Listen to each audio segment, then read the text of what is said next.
Welcome to another study of the coronavirus crisis in football. Today, we will approach it from a different angle, different point of view. We will have a look at the football market. We hear rumors of all kinds about possible transfer deals of the biggest caliber, Neymar to Barcelona, Lautaro Martinez to Barcelona as well, Mbappé to Real Madrid. But in reality, the situation is going to be completely different. So we wanted to have a look in depth to what it looks like, that transfer market, with people that are actively designing the immediate future. And they're doing it without GPS, because we've never been ourselves in this situation before.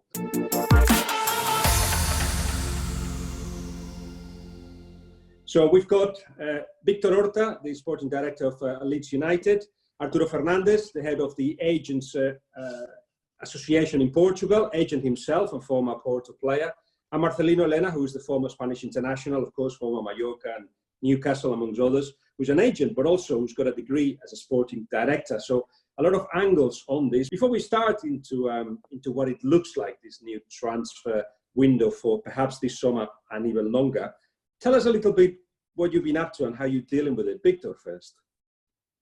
Well, the first weeks is try deal the new situation, try understand the new situation. Even I made my own analysis of even stats analysis about the virus, because I want to understand what is happening. And with a friend that is degree in physics, we start to make like a little small study for try understand what is happening.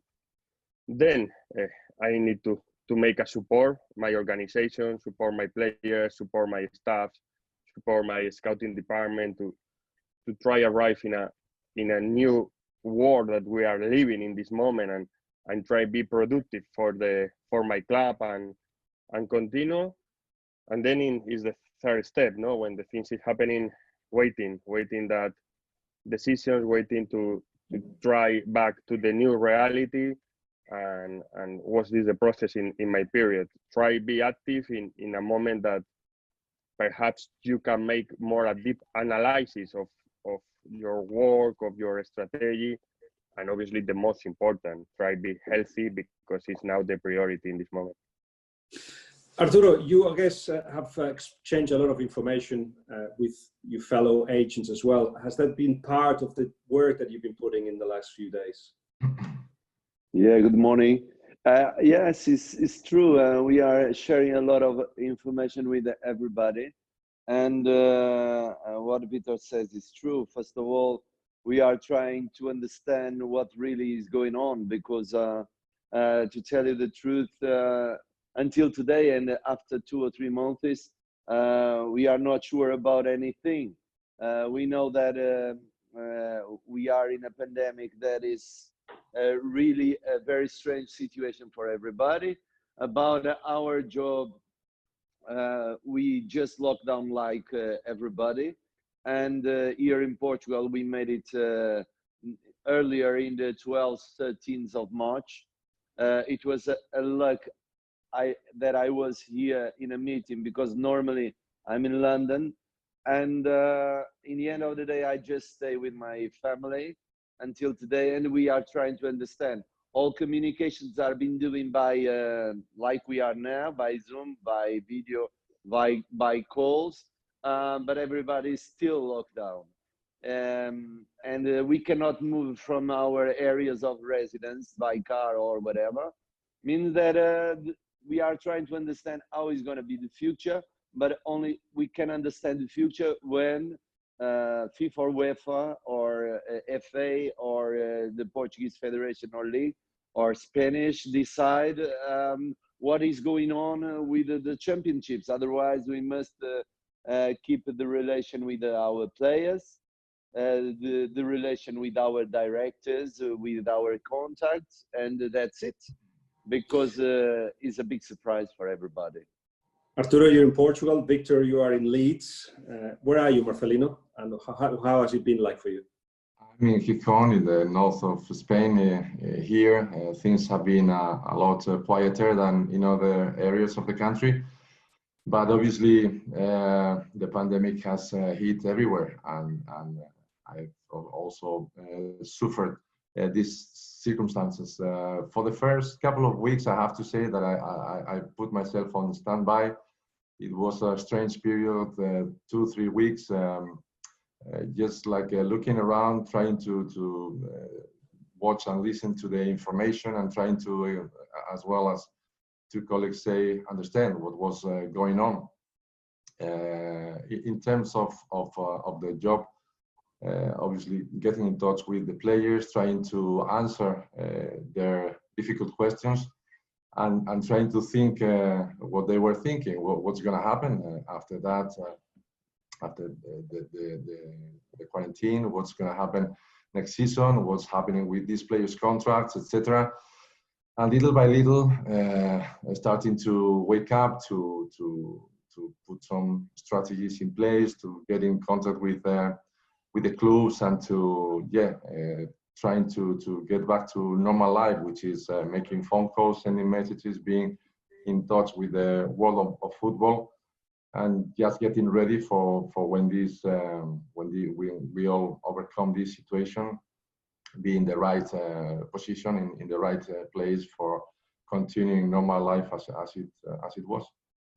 I guess we're all done the same then. Just a little bit of a shock at first, analysis next, and the three of you are in the next step, which is to act, to be active on whatever the situation is. Because, Victor, the important thing is that, I don't know if anybody or everybody understands it, but football has to keep going for many reasons, don't you think? For me, it's hugely important. And all the people perhaps say, what do you say? You are top of the league, you are waiting. But obviously, safely first. But we need to analyze the football, not only like the industry, one industry more that gives a lot of direct and indirect jobs to the people. Football is feelings. Football is hope. Football is a lot of people feel that his reason for the week. And perhaps if we're back, we can give these emotions back to the society. I heard this from Ivan Rakitic the other day in a Marca newspaper in Spain, and I am in the same line. We need to have responsibility. We need to make safely, but football is not obviously direct and indirect employments around. It's a lot of things. And obviously I am vested interested to back. What can I say? But we need to think that if we come back in the safety, security, and we can give another step to the people that believe that the world come back to be the same. And this is for me one of the reasons that, like industry, we have responsibility. We are not a closed industry. Football is the top sport in UK, and we need to back all the UK fans give to us, trying back to the football in a safety situation. In fact, I imagine, Marcelino, Arturo, you feel that with the people you're talking to, the feeling is the same, that there is so many reasons why football has to come back. Are you in agreement, Arturo? Yes, of course. In the first weeks, of course not. In the first weeks, it was a surprise and a tragedy to everybody. And my concern was about people that was suffering. And it was a lot in Spain and Italy, in France and UK more recently. But in the beginning, I said, just stop everything, don't do anything more. There is no conditions, because it was a big surprise. Since we understand a part of this pandemic, and since we understand that the things must keep going, because we cannot stay any longer at home lockdown, when the clubs, for example, the Premier League clubs, the Championship clubs, the Premier Division everywhere, they have all conditions to give the boys the possibility to play. And like Victor said, is very important, because football is not only 11 against 11 and one ball. There's the fans, there's the TV rights, there's the media, there's the marketing and merchandising. That's is a game, is the most important game. And the people needs it. To tell you the truth, in the first 2-3 weeks, everybody says finish everything, finish schools, finish football, handball, basketball, everything finish. but football is completely different, and the people needs it. Even because if we stop now, for any reason, it will be the same reason that will not restart in September, because nothing will change. Means that it's important to come in and to dispute more this game against this virus, and start playing, I think, is important for everybody. So Marcelino, you were saying that at the beginning, having analyzed the situation, you got to a point where you started making calls. What kind of reaction you got when you rang football clubs saying, you know, how things are doing or whatever you were asking them? Well, basically we were like common conversations. First of all, you take the first 5 minutes talking about the situation, life and pandemic, and what are you doing at home, and how you're feeling, all these personal questions. And then the feeling is that as long as nobody knows exactly what's going to happen, they were just, or they have been mostly general conversations about general topics, nothing in particular to discuss, just knowing the general feelings of the club, how much the whole situation will affect that club in particular, or where the plans, what the plans were, and how they have to change that, those strategies at each club, etc. So it's mostly general conversations. And now, little by little, I think there's been an element there, which is the time we are approaching to the 13th of June.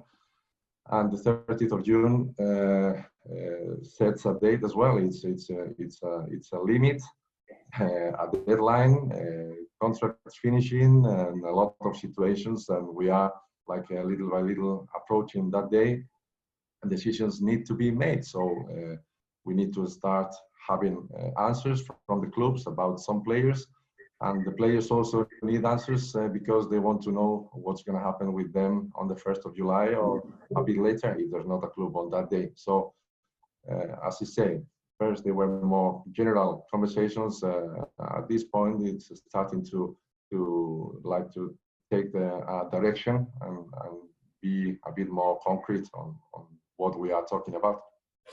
We will talk about the 30th of June because there is so many roadblocks on the way to sorting that one out, and it looks like it won't be a general conclusion, that it may have to be worked individually, but we'll deal on that. But right now, from the point of view of a football club, when you don't even know how much money you're going to have because you don't know how much money you're going to lose, you don't know if you're going to play or you're not going to play, there is all those uncertainties. What do we specifically and concretely know? What do we know of the transfer market, Victor?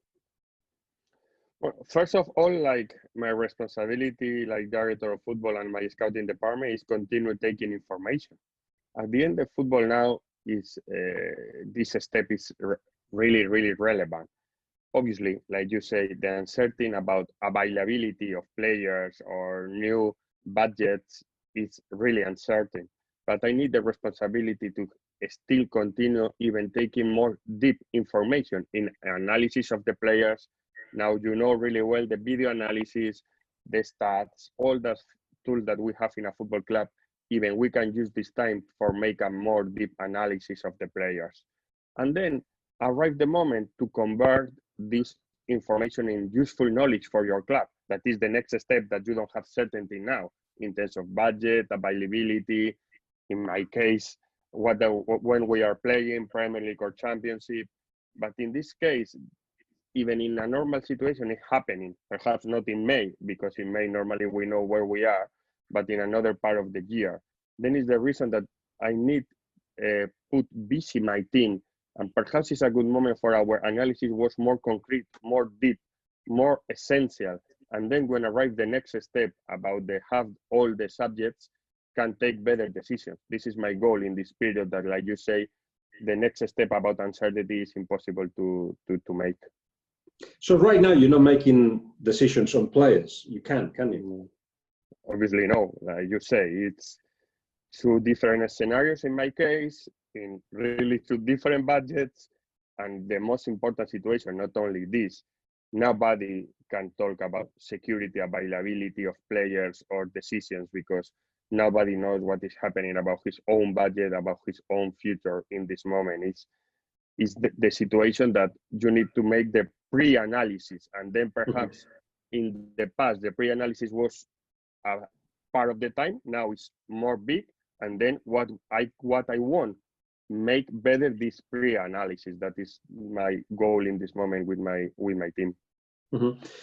Arturo, I hear that well, obviously everybody's going to be very cautious.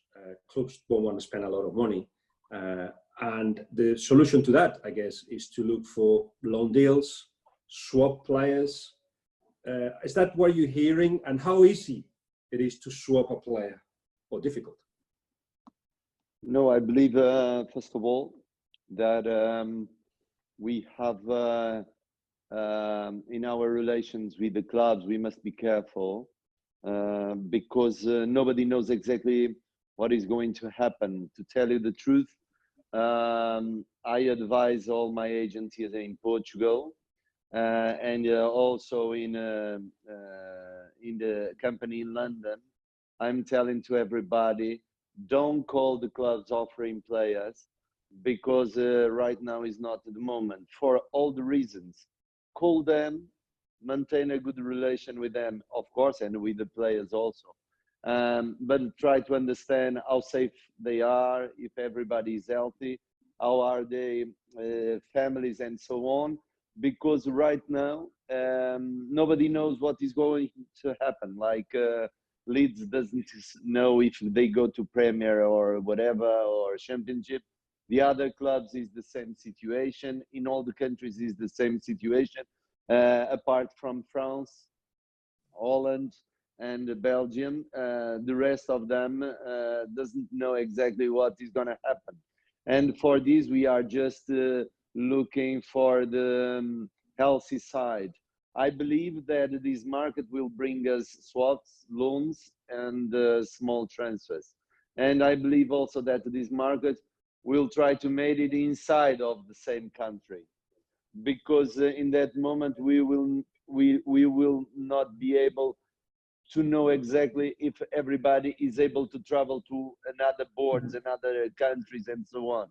Means that I believe that UK will look inside mostly, France will look inside mostly, Spain will look inside mostly, because makes the things easier for the players, for the families, even for the agents to travel around. If something go back, imagine in a transfer window, if I bring one player to PSG and the same day I need to come back to London or to Portugal, and they obligate me to stay in quarantine and I cannot move anymore. Means that, well, in the end of the day, it's going to be a big knowledge this period and the next weeks. And I think that we are like Victor, but in Elena, but in another point of view, we are collecting information. We are trying to understand how the things going on. We are trying to look after players in different point of view. Listen, we are trying to sign players by Zoom. What is absolutely crazy, because there's no contact. It was so nice for all of us to be in your studio to make this, and after that to go lunch. We will miss it a lot for a long period, you know. But it's not possible. Means that we must adapt to the new situation. Let's see. One thing that we know for sure, Marcelino, is that these stories about Mbappé going to Madrid, Neymar going to Barcelona are impossible. I think that is a certain. But what Barcelona is trying to do, having got an agreement with Lautaro Martinez, for instance, is to get a lot of players swapped. So we give you 3 players, we give you some money, and we get Lautaro Martinez. Let's imagine that eventually happens and Inter says yes to. How difficult it is to do a swap deal. It's easy to put in the paper, but when you get into the contract situations, the wages, the value of the players, must be a really hard thing to do, to put together. What's obviously harder is to match the values, and if there's not an equal sum and there's something left, how do you get to that? And how can you get that agreement to pay the rest of the money from the club, or are you going to give it away yourself? Is obviously it adds an element of difficulty in this respect, because as you say, maybe you want to give 2 players to the club in exchange of 1, but still there's a gap there that needs to be covered, and it's not possible to do it. So that's again, that's another difficulty to see how deals are going to happen in this window. As the usual is that in the end, the biggest clubs are the ones to give the money away or concede to give away an extra money in order to get the players they want, because they can do that. But the rest of the clubs, when the economy is tight, you have to look at every coin you spend. It's a huge difficulty, and I think that in the end we'll see a lot of small deals. My view of things is that there will probably be more deals in the lower of a lower size rather than or in the biggest size with the biggest clubs, but not in the middle. Clubs are willing to spend 1, 2, 4 million, but not 15 or 20, or they are among spending 60 million because they know this is a real top world-class player, and they have their full security on that. So this is what I see the market. Arturo, I've heard that there's only 3 clubs in the world that can actually pay almost any money that they ask for players, which is a good position to be in, because a lot of teams will be selling players. That Manchester United, Manchester City with the possibility of not going in Europe, so it makes it a little bit less attractive, and Chelsea. Is that what you're hearing as well? That's the big 3 clubs that could do whatever they want in the market, more or less. Well, I think that everybody will be careful in this market, even because everybody knows, even if they are rich, that the crisis put a lot of difficulties in the selling clubs. Means that in the end of the day, they could be everything, but they are not stupid. They will go down with the prices, and I believe that whatever they do, they will do it in a lower prices, 100%. Everybody goes to the market for sure, but of course these clubs have a bigger financial situation, and they can do whatever they want. But in the end of the day, they go very low, like everybody, because they know that everybody's in crisis. And let's see what's happening with Newcastle. Good point. Could be the biggest surprise of the market. Because they say that they promise they will keep to financial fair play, etc. But of course, this is a great opportunity if the sale goes through for them to actually make a big impact in the market. They will try to do that. But Marcelino has already mentioned, Victor, about the 30th of June. And we think that all you have to do then is extend the contract, those that finish on the 30th of June, and that's the end of the situation. But it's much more complex than that, isn't it? To be honest, I don't think it's like all the complex the people say. It's only goodwill of relations. We are talking about solidarity all the day. We can practice solidarity. It's more easy. It's more difficult practice than to talk. At the end, UEFA is talking about can be extended the contract 6 weeks or 7 weeks. And about the loan players is the same. A loan player is more easy situation because he can back to his loan team for collecting the salary. But if you are playing, a lot of lawyers says that the concept season that is not ending can be the proper concept and can be below of the proper of end of the date of the contracts. 2 or 3 lawyers are writing about this. And if the season is not ending, the contract is not end. Is one of the things that the people is talking. But obviously, in this moment, we cannot fool the UEFA with a lot of cases. We need to have, and I have 5 loan players, and I'm making the same.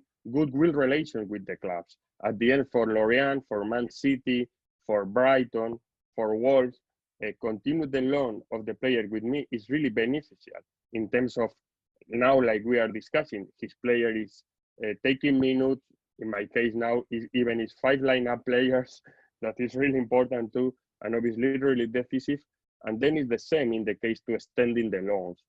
About the players that finish contract 13 June, the same. If the player, what prefer? Go the 1st of July and no market, because all the people talking that market is going to August, or playing 2 months more with your team, college his salary. Why not in my case, even take a good money of bonuses if we promote it? For me, at the end, it's goodwill relation. We talk about in this moment, we need to help each other. We need to help the important people that is the same.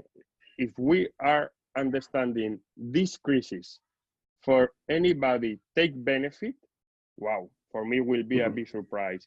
If I have a player with the option to buy 13 May, because I was expecting that the championship is finished 13 May and knowing where we are for buy the player or not, and one team use this date for I can sell the player because I don't know my future, for try sell the player for more money to other team, don't looks really well. So use one big problem to take benefit. I am not thinking that the football industry is making this. I trust in the goodwill of the people, and looks a bit complex, but at the end is player and 2 teams, 1 paper, changing the dates and putting UEFA, like is the formulary UEFA is asked to us and the FA is asked to us. And I think with a goodwill relation we can make. How about, Victor, about the dates of the transfer window? When will it open? When will it close? Well, the rumor is talking about August and 30 September is the rumor is around all this, because more or less if you are the delay of 2 months is the same from the start. But okay, we are thinking, and we forgot that the UEFA Euro is the next year too, because it was delayed. But more or less all the people talking about August and finish 30 September is the rumor that is around of all the people around me in terms of the market, the new market dates. Marcelino, Victor, can I make one point? Victor, when you talk about these players who could extend their contracts, etc., a point that I will make is what happens with this player who's not playing much or not playing at all, and who will be asked or demanded to keep going or to keep under contract with the club when he doesn't get on well with the manager there, and he knows he's not going to play even if his contract is extended. No, he's again. It's another scenario. If the 3 club are disagree, obviously it's a problem, but disagree is a situation. But I won't say the same about the take responsibility about the clubs. I cannot say if I have a player finish 13 June and I playing in July, I save the money, because no, from the club too, extending the contract, even the player is not playing, to be honest. I think it's the 2, again, goodwill relation. Again, be ethic. It's not only if the player is line-up player, you renew for 6 weeks. If the player is not line-up, you save the salary. No, you don't save the salary. You continue paying the salary in July. Again, this is the ethic relation that I am going. Not use a problem to your own benefit. So in the both lines, not only the benefit for the club, even the benefit for the player that perhaps, like you say, is not playing in his team. No, the club need to pay July and need to stay with the team like a normal season, because the season is not ending. And this is my idea about the ethic in the both lines. This is the theory that I think, again, goodwill relation. Let me add another scenario in this difficult position of the 30th of June, and that goes for Arturo. Imagine you've got a player that has already signed for another club, and he's scared that by playing, extending his time at the club that he's in at the moment, will affect his future. What would you advise him to do? We have some cases that really happen during this month.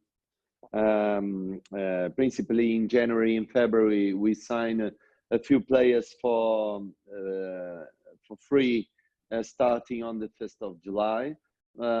What we are doing to these players, what we are talking to these players, and what we are talking to all the other players is that the season will finish when it finishes, and the new season will start when it starts. Means that they just need to follow the solidarity rules. That is, let's wait for the end of the season and we will play.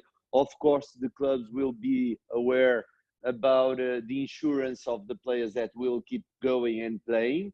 And if the season starts on the 1st of August, they will be able to, these contracts will be in place on the 1st of August. The real problem that we have here, for example, in Portugal, is not so much in the UK, but in other countries this can happen, is that is with the loans that the players that come with the cross championships. I explain myself. For example, there's an agreement with Goiás, for example, of Brazil, and for example, FC Porto, and there's the contract of the player that is on loan. And Goiás needs the player in the first week of July for the championship Goianio. And they agreed already. And the player is helping Porto in this moment. It's not, it's only an example, but only for you to see that this is real problem, because this is happening here with some players, because we receive a lot of players that coming from South America. And these players must be in the first 2 weeks of June or July, July, they must be already in Brazil to play the other championships. And this could be a problem, and the clubs are trying to fix it case by case. But normally should be around should be a normal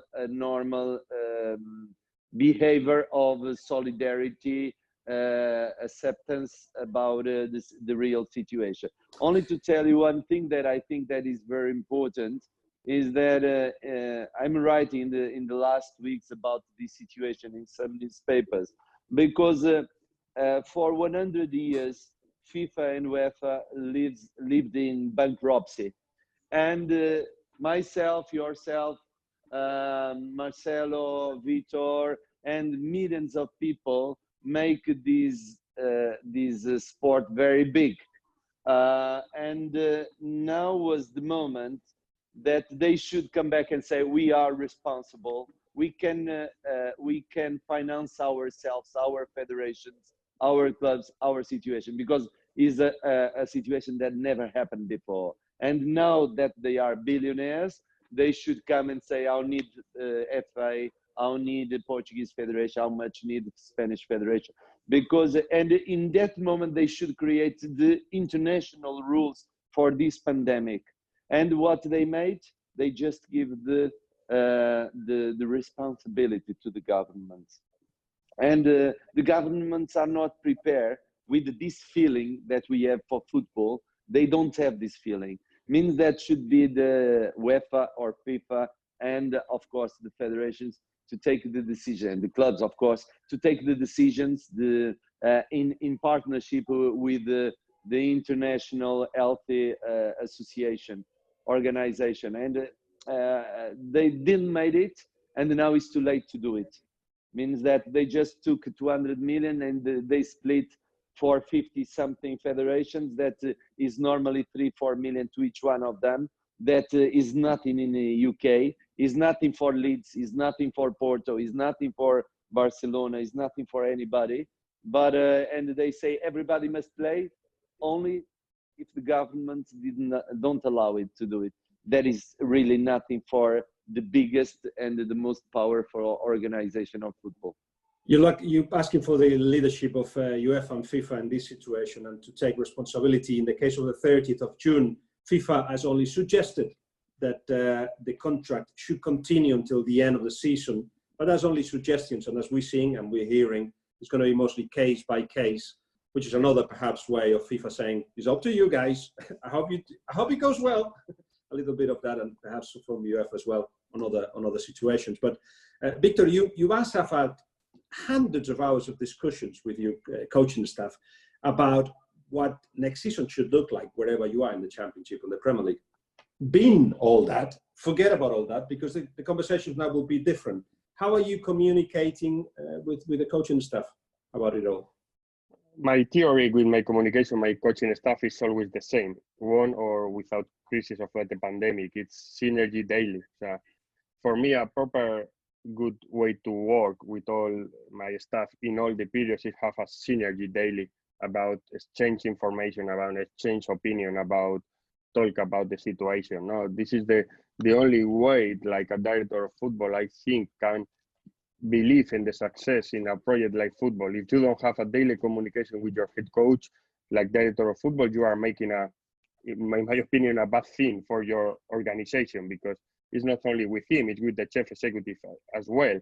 Because for me, the communication is the key. And like all my partners say in this conversation, now we are in this century, it's Zoom, it's the phone, it's the email, it's not like easy to communicate, easy to send a report with ideas by email. No, then it's, for me, the most important goal. Try create a line of communication, even each second that anything happen, all the people in the organization have the same analysis, and then together, like a synergy, create a common goal and a common criteria for take decision. That at the end is the only situation that I feel that one football club can be successful. Obviously, including the owner. That is another part of this process. Of course. I want to ask you all if we are in a situation in which we could actually, perhaps now that we're all stopped and have more time to think, if there is things that we can change in football to make it better. You are talking about solidarity that normally is not present, but perhaps we can continue with that solidarity as the new world or the new reality comes back.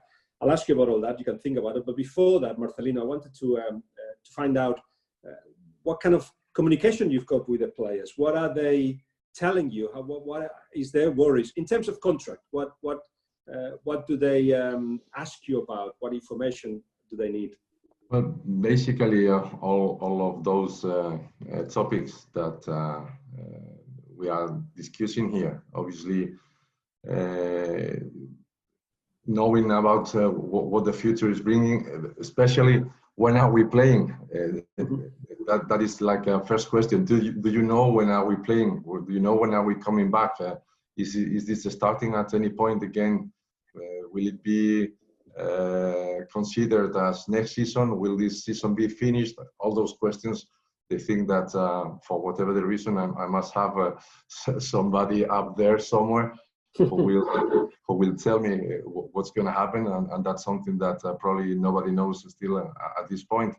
So that is the main question. Obviously, the rest of the questions are in connection with what matters the most for them, which is where are they playing next season in case their contracts are, as we are talking, finishing, or if their situation at their current clubs were not positive, if they were not playing enough and they want a change. All these questions about the future, or when can we talk about that? When are we opening discussions with the club? And obviously the answer is being the same. We don't know. There's still not a good moment. The clubs can't talk.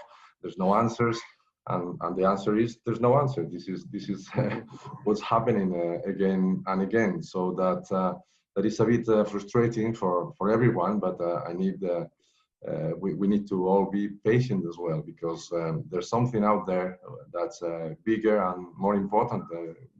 Whether we like it or not, football is as important as we know and as we are talking here. But there's something bigger than football, and that's common life and people's lives out there, and the security of the players and the security of the fans.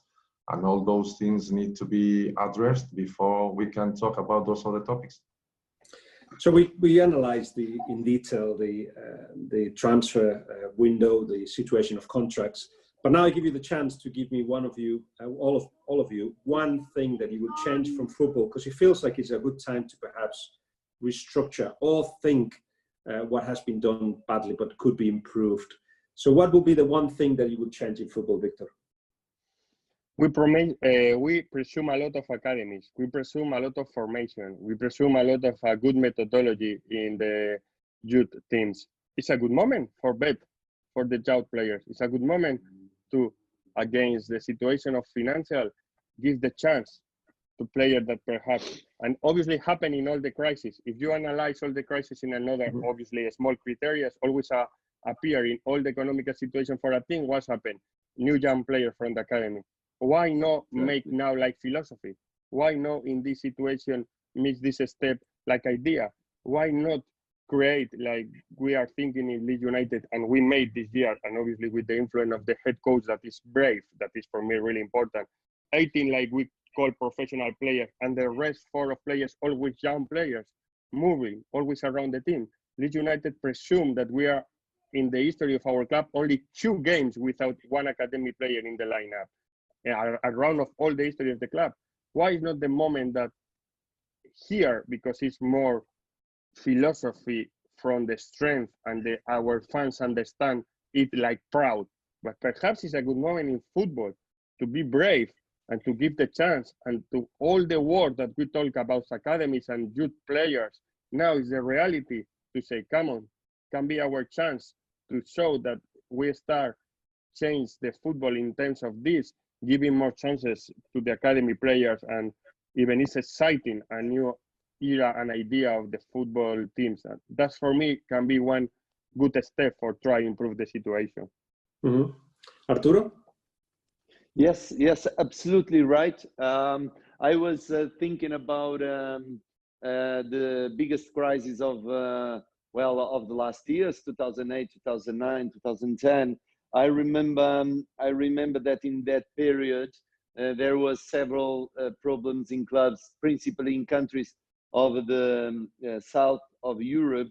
And in that moment, you remember the fantastic Espanyol of Pochettino with the Callejon with 18 years old, 19 years old, and several players. I remember the fantastic team of Sporting of Lisbon with Paulo Bento as a coach, and when João Moutinho and Miguel Veloso and several players. Why? Because they were in big crisis without money, and they just need to give the opportunity to the cheaper players, and the cheaper ones was the young players that come from the academy, and they made fantastic jobs. Of course, you need to have a fantastic structure of football, director, technicals, coaches, everybody should be very connected and working well with these young boys, because they will commit, of course, some mistakes, but if they feel that they are being supported, like sometimes in Portugal we say that we support more the foreigners than the Portuguese ones. In that moment, if we look after our young boys in our clubs, I believe that with the quality of the scouting in the beginning that now the teams are doing since the 14, 13, sometimes 12 years old, these boys will be able to play football in the most high level with 18, 19, 20 years old. And even it's going to be great for the clubs that they will find in 3-4 years that the biggest sales of the biggest profit come exactly of these boys. Marcelino? I think that we are in the culture, in the era of sport, right? And football is a huge example for everybody in most of the countries of the world. I think football has an opportunity in times of a crisis like this to set an example, to be a leader for the world, and to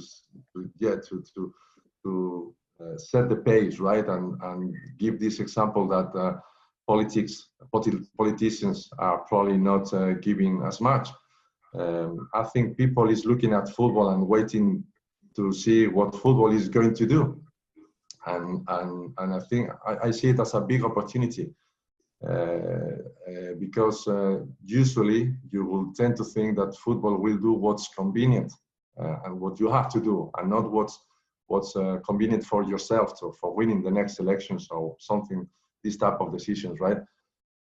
But saying this, I don't think things will change much, especially. I think everybody will have his own problems to resolve, and will have to use different strategies to adapt in this crisis. So, well, this is my say about it. Huge opportunity for football to gain even more importance in the world, to be something to be followed by not just by the fans, but by the rest of the community or of the population. But in the end, I don't expect things to change as much, unfortunately. It's good to see that at the top of the scale, which is where the three of you are, there's a bunch of romantics. I think the three of you are romantics, perhaps a bit skeptical as well, but romantics at heart. And it's been a pleasure to hear from you and get the pearls of wisdom that you share with us. So thank you very much for your time.